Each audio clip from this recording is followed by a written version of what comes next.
কুষ্টিয়ায় অনুমোদনহীন অসংখ্য অটোরিকশা ও easy bike চলছে। অতিরিক্ত এসব যানবাহনের কারণে ভোগান্তিতে পড়তে হয় স্থানীয়দের। ট্রাফিক ব্যবস্থাও নিয়ন্ত্রণে রাখা সম্ভব হচ্ছে না।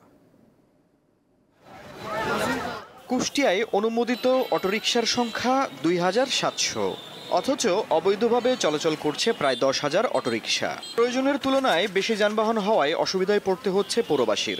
যানজটের পাশাপাশি দুর্ঘটনা ঘটছে প্রতিনিয়ত। ৩ চাকার এসব অবৈধ যানবাহনের বেশিরভাগ চালকও অনভিজ্ঞ। এদের কোনো রকম কোনো প্রশিক্ষণ নেই, কিভাবে কখন ব্রেক করতে হবে, কখন থামতে হবে, কোনো দিক যাইতে হলে কি করতে হবে, কোনো ধরনের প্রশিক্ষণ নেই। এই অদক্ষ চালকের কারণেই কুষ্টিয়াতে এই সড়ক দুর্ঘটনা বৃদ্ধি পাচ্ছে। অটোর সংখ্যা এত পরিমাণ বেশি যে আমাদের ছাত্র বা মনে করেন লেখাপড়ার যে কলেজে যাতায়াত বা জ্যাম, মনে করেন অনেক ঝামেলা বা মনে করেন অসুবিধা। এত পরিমাণে যানজট হয় এই অটোর কারণে, কেউ ভালোভাবে চলাফেরাও করতে পারে না। সকালপালেকে স্কুলে নিয়ে গেলাম, সেই টাইমে অনেক জ্যাম হয়, এই কারণে দেরি হয়ে যায়। লাইসেন্স পাওয়া যানের চালকরা জানান, বহিরাগতদের কারণে বিপাকে পড়েছেন তারা। বেশি গাড়ি হওয়ায় কমেছে তাদের আয়।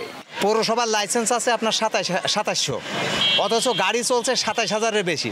এখানে আপনার যানজট হচ্ছে, ভাড়া কমছে, আমরা ভাড়া মারতে পারছি না। আমাদের ভাড়া কমে যাচ্ছে, তারপর দ্বিতীয়ত তারা বিনা পয়সায় সারা বছর চালাই যাচ্ছে, যানজট সৃষ্টি হচ্ছে। ট্রাফিক পুলিশের কর্মকর্তারা জানান, অবৈধ যান নিয়ন্ত্রণে তারা চেষ্টা চালিয়ে যাচ্ছেন। বিআরটিএ, জেলা ম্যাজিস্ট্রেট এবং পৌরসভা আমাদেরকে যদি সম্মিলিতভাবে সাহায্য সহযোগিতা করে, তবে এইটা অচিরেই খুব দ্রুত নিরসন করা সম্ভব।